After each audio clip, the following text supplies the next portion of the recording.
Good evening. Good to have you with us here at 5 o'clock. I'm Tammy Melchon. And I'm Kiyoshi Tamano, and tonight for Jim Scott. We begin this hour with the federal government ordering Cleveland, Ohio police to follow strict rules on use of force. A 2-year investigation found a pattern of excessive force and abuse by police officers there. But this isn't the first time the U.S. Department of Justice has investigated law enforcement. The DOJ lists on its website more than 50 cases of investigations into law enforcement agencies' conduct dating back to the year 2000.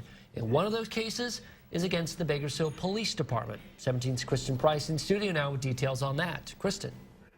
Kiyoshi, the U.S. Department of Justice launched its investigation into the Bakersfield Police Department in 2003. Allegations of racial profiling and excessive force were unfounded, but the DOJ issued more than 24 recommendations to BPD during the probe.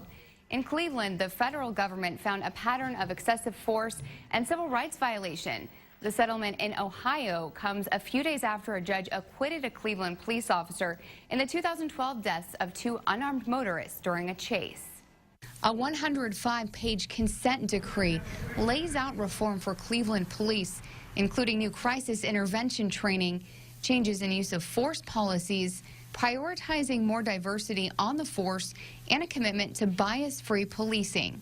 Today, May 26, 2015, marks a new way of policing in the city of Cleveland. The things that I read in this agreement with the Department of Justice in Cleveland are things that already exist here and certainly in Bakersfield and most of California.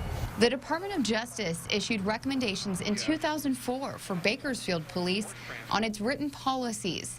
BPD made changes to its policy on when and what type of force is used. We're constantly training, constantly updating, constantly making new policy, addressing policies that are not adequate.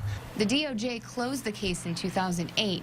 It didn't find any unconstitutional violations and did not recommend any specific changes to policy because of racial profiling. Kern County Sheriff's spokesman Ray Pruitt says as far as he knows, the DOJ has not investigated the Sheriff's Department. I'm Kristen Price, 17 News. Kristen, thanks. That is the subject of tonight's 17 Interactive Feedback Poll. Tonight we are asking, do you think the DOJ's recommendations are enough to change the culture of Cleveland's police department?